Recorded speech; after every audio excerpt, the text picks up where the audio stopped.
Welcome to Our Jewish Roots, with insightful Bible teaching from Israel by Dr. Jeffrey Seif. This week, we examine the principal teachings of Jesus on our new series, Sar Shalom, Prince of Peace.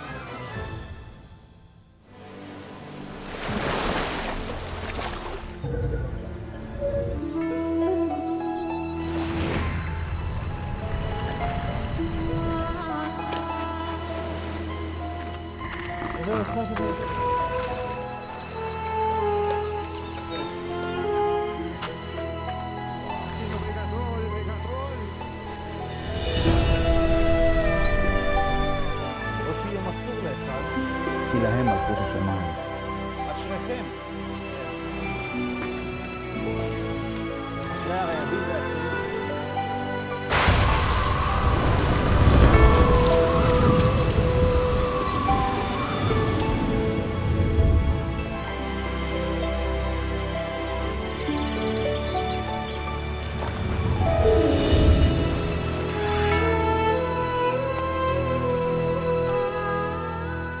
We're so glad you've joined us today. I am David Hart. I'm Kirsten Hart. Jeffrey Seif here, and thrilled to talk to you about Sar Shalom, Hebrew, Prince of Peace.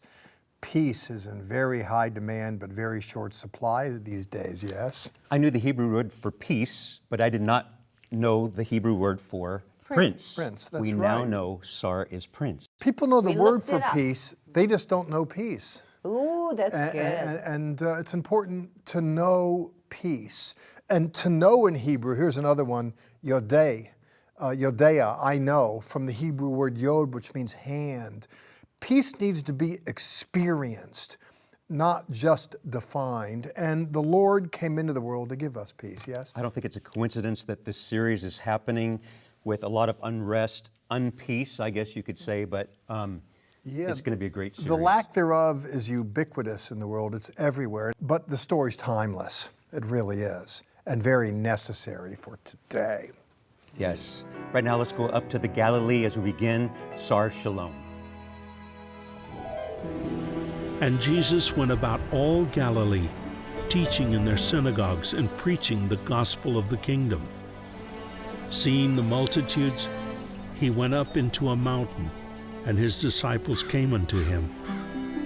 And he taught them, saying, אשרי עניי הרוח, כי להם מלכות השמיים. אשרי האבלים, כי הם ינוחמו. אשרי הענבים, כי הם ירשו את הארץ. אשרי הרעבים והצמאים לצדק, כי הם ישבעו. אשרי הרחמנים, כי הם ירוחמו. אשרי ברי הלבב, כי הם יראו את אלוהים. אשרי רודפי השלום, כי בני אלוהים יקראו. אשרי הנרדפים בגלל הצדק, כי להם מלכות השמיים. אשריכם, אם יחרפו ויגדפו וירדפו אתכם, ויעלילו עליכם בגללי. שמחו וגילו, כי שכרכם רב בשמיים. הרי כך, רדפו את הנביאים שהיו לפניכם. His name is Yeshua. It's a Hebrew name that comes from a Hebrew verb meaning to save, to deliver, or to redeem. And if there ever was a person who lived up to their name, this was that person. Word of his doing just that, helping, healing, making whole, delivering. Word of all that went out in advance of him, with the net result that thousands thronged to him. Matthew tells us in chapter 4, verses 23 through 5, that they came. People heard that he healed, and they were despairing, they were vexed, perplexed, they needed some help, and they heard that he delivered. And he did deliver, not just words but deeds, but because he was kindly disposed toward them, because they benefited by virtue of their brief association with them, they were a mind to come to this place and hear what he had to say. And what is this place? Well, there's the Galilee on one side, the mount where the so-called Sermon of the Mount was transacted on the other. Personally, the term Sermon on the Mount doesn't abide with me, in part because it just sounds so boring, like Sermon on the Mount, as if Jesus is there lecturing people. Actually, I prefer Torah from the top.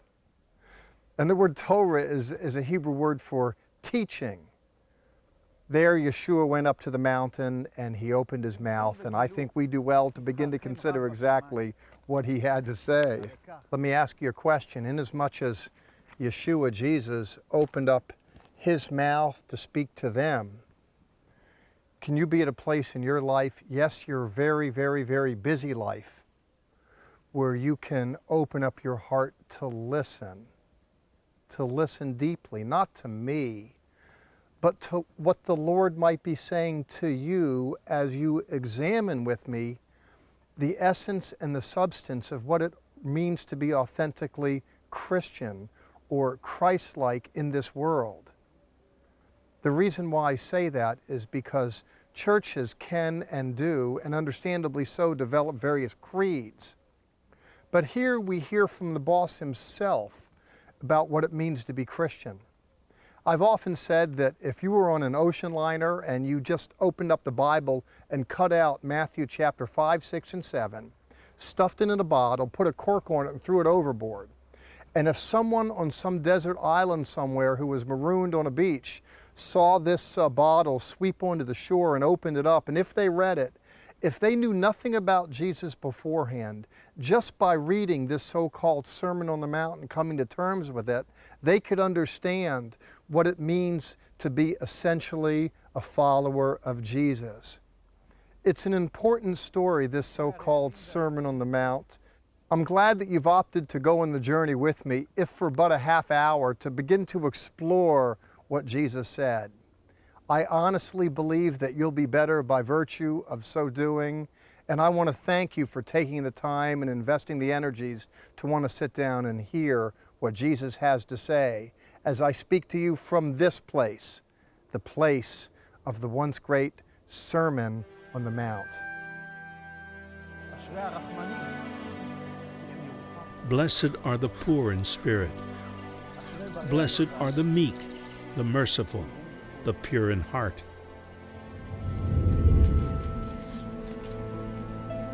On a bleak winter's day, a helpless man sits at the city gate, shivering in the bitter cold. One by one they pass him, this wretched soul, this outcast. And then from the shadows steps one whose heart is pure and whose cloak is warm. Rejoice and be glad, for great is your reward in heaven.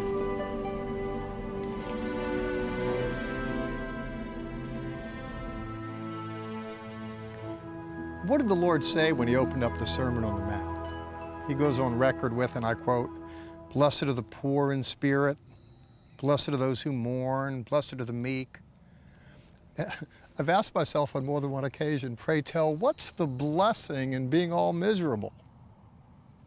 Well, first of all, by way of response, there's not a whole lot of blessing in being miserable. The point here is that what we can be blessed about is the fact that the poor are going to be rewarded, the meek are going to inherit. The point is we can be blessed because there's a blessing that's coming, because if we come God's way, he comes our way.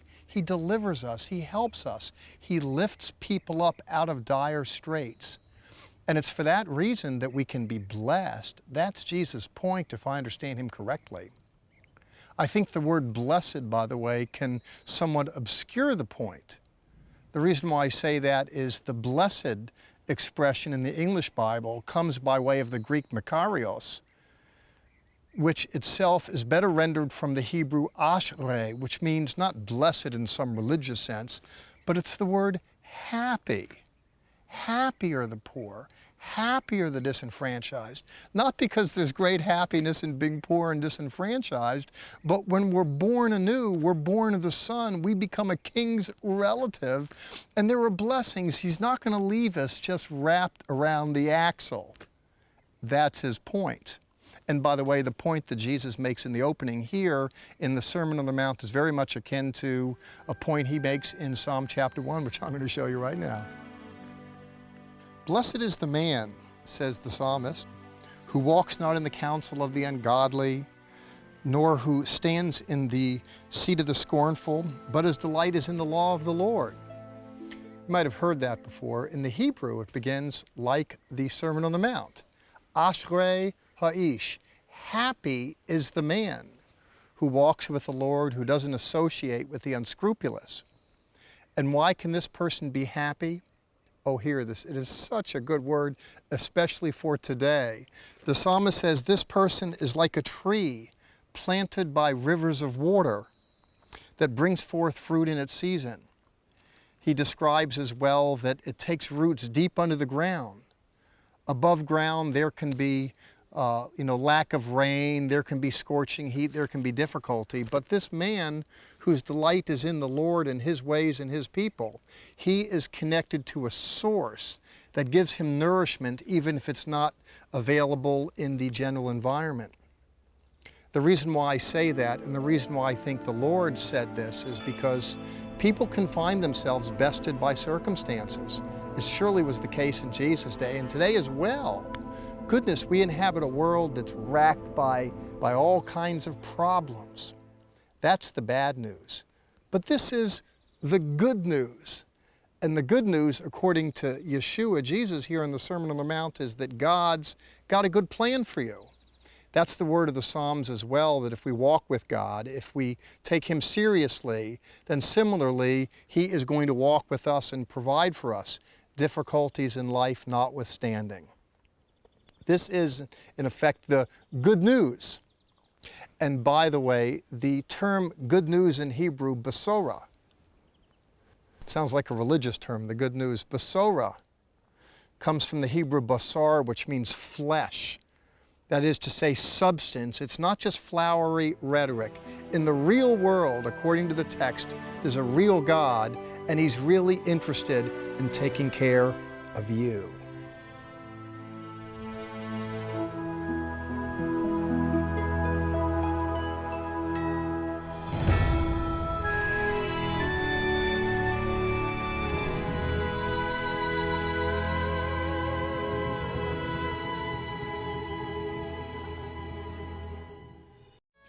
The Dead Sea, referred to in the Bible as the Salt Sea, provides a wealth of beneficial ingredients for skincare. This week, our ministry is offering you 3 of Ahava's most popular products, all made from the sea's rejuvenating minerals. For your kind donation, we'll send you their mineral body lotion, hand cream, and foot cream. They soften, they smooth, and most importantly, they're made in Israel. Call 1-800-WONDERS and request the Skincare Trio. If you only watch us on television, you are missing additional content available only on our social media sites, Facebook, YouTube, and Twitter. You can always visit our website, which is home base for all of our ministry activities and information. There you can sign up for our free monthly newsletter, watch the TV program, or visit the online store. Join us as we tour Israel and Petra. Please contact us for more information. We would love to hear from you. Out of all the places in the whole world, I think Tiberias would be number 1 for us. Do you agree with that? It is.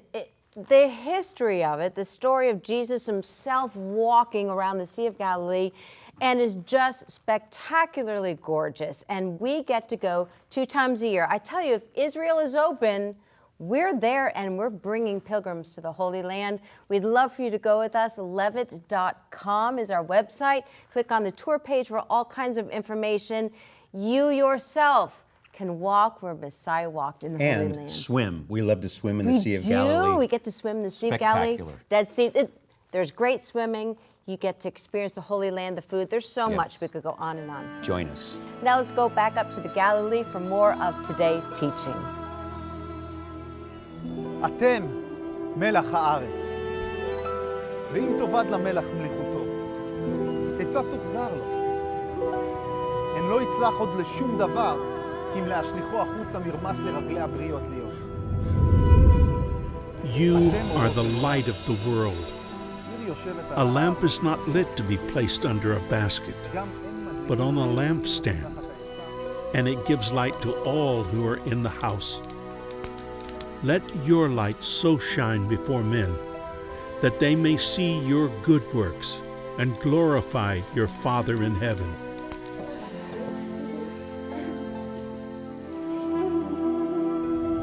At the base of the Mount of Olives, there's a garden called Gethsemane in Hebrew, Gethsemane. You might recall Yeshua, Jesus, went there to pray, and he sweat blood that last night, that fateful night. It's interesting, it seems to me, that shemen, or oil, is produced by getting the olives together and putting them under pressure. And this oil is extracted that's then used to make or in Hebrew, or is light. Light factors in various ways in the New Testament story. There are maidens that carry the light to pierce the darkness. In the passage that I want to consider with you in this segment, Jesus says to his Talmidim, to his disciples, quote, "You are the light of the world." He doesn't just say that, he says similarly in Matthew chapter 5 that you are melach haaretz, you are the salt of the earth. What does the Lord mean when he tells the disciples that they're light, that they're salt? It's a reasonable question. That this comes on the heels of Jesus talking about you're going to experience persecution, reviling, difficulties, so forth and so on. It's not a very good story, but to follow up and say, listen, you're the light of the world. It's an interesting juxtaposition of themes, it seems to me. And what I gather from it is that the suffering, the trials that we can experience produce something in us that enable others to see something in us, and thus to then have hope and direction through us. Why do I say that? Well, I didn't say it. John Wesley, in his own way, says, if you set yourself on fire, other people will come to see you burn.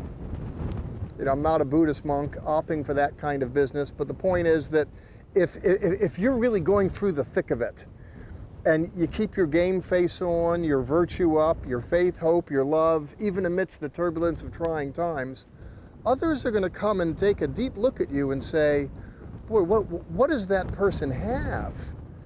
There's some worth that person possesses. The reason why I mention that, and this is lost to moderns, when Jesus tells his disciples that you were the salt of the earth, he's talking about worth. The reason why I say that is the term for salt is where you get the term salary from, though that's lost to moderns. Do you ever hear the old expression, quote, so-and-so is worth their weight in salt? They used to divvy out payments to Roman soldiers in increments of salt. Again, that doesn't make sense to moderns, but look it up if you think I'm lying. To say that you are the salt of the earth underscores that you have a particular kind of worth, even if you feel worthless. I mention that because you can go through all sorts of trials and you're just spent through it all. After describing that the disciples are going to be spent accordingly, for Jesus to follow and say, hey, listen, you're the salt of the earth. You're the thing that preserves and gives value. You're the light of the world, that you give direction. Others see hope and they see me through you.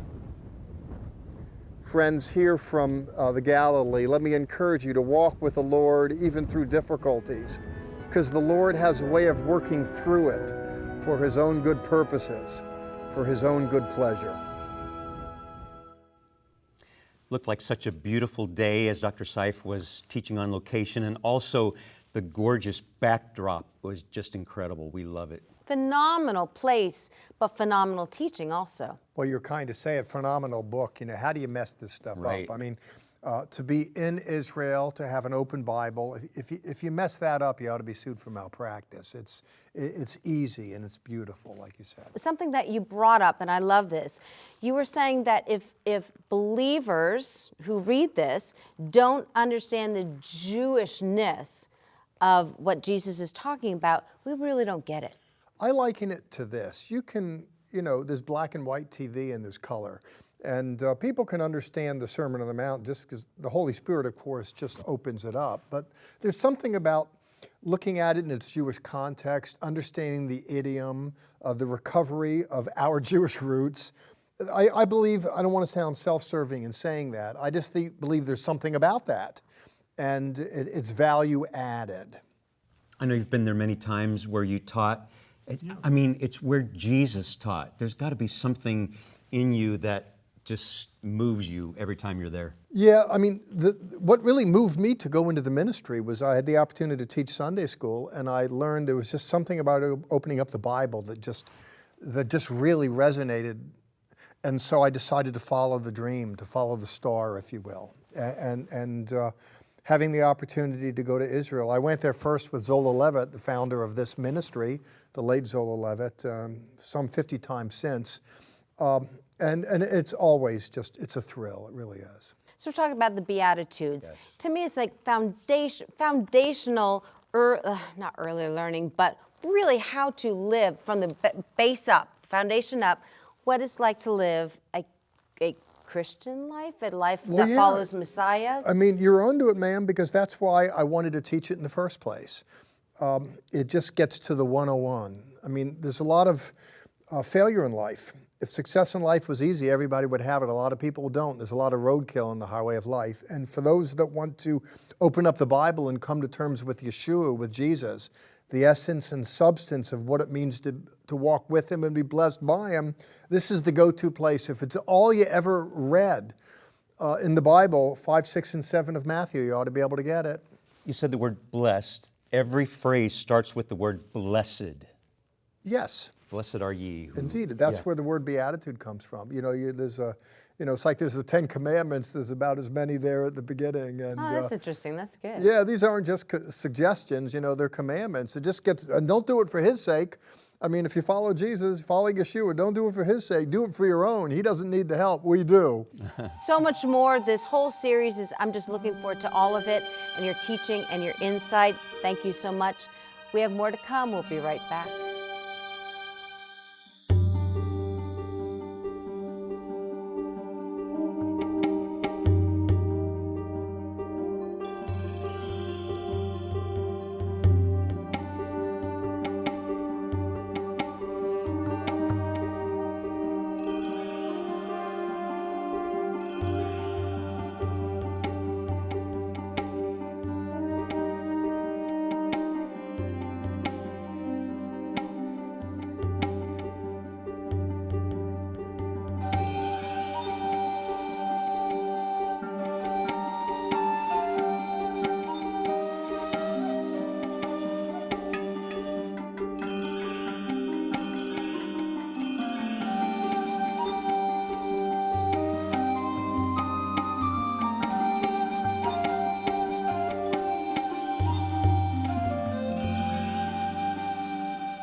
Shalom Chaverim.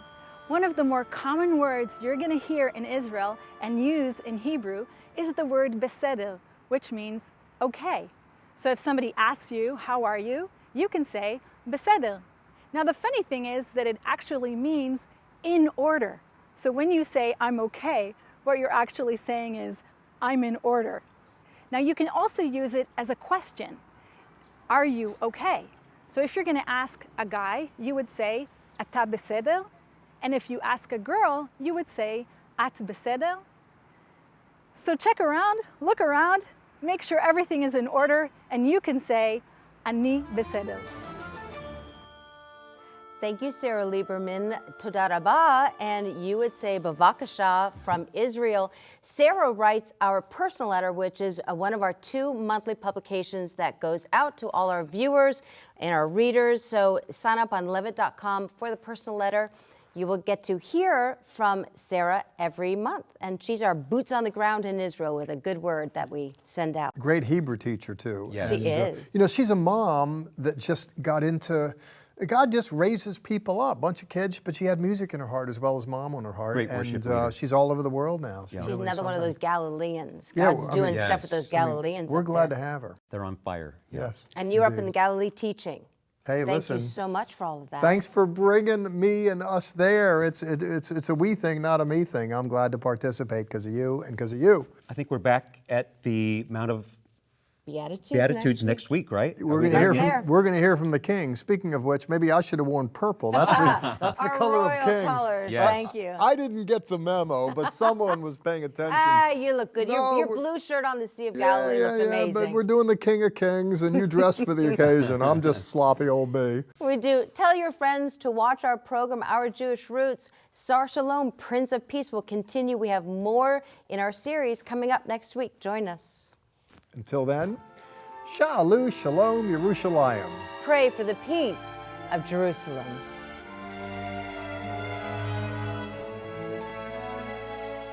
Traveler, when you come to see the Holy Land, does it make your heart leap up with joy? Sing with us a hymn unto our children's children. May they meet the King in Israel.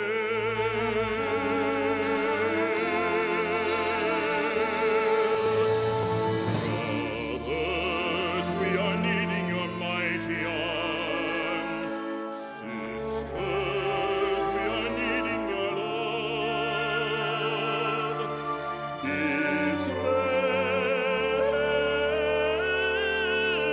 by divine right, God is calling us home.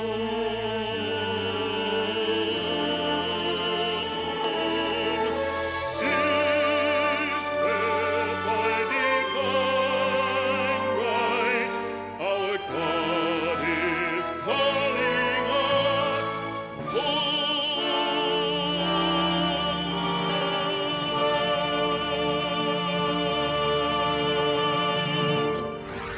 Join us right now for additional content that is only available on our social media sites, Facebook, YouTube, and Twitter. Visit our website, levitt.com, for the current and past programs, the television schedule, tour information, and our free monthly newsletter, which is full of insightful articles and news commentary. View it online, or we can ship it directly to your mailbox every month. Also on our website is the online store. There, you can order this week's resource, or you can always give us a call at 1-800-WONDERS. Your donations to Our Jewish Roots help us to support these organizations as they bless Israel. Please remember we depend on tax-deductible donations from viewers like you.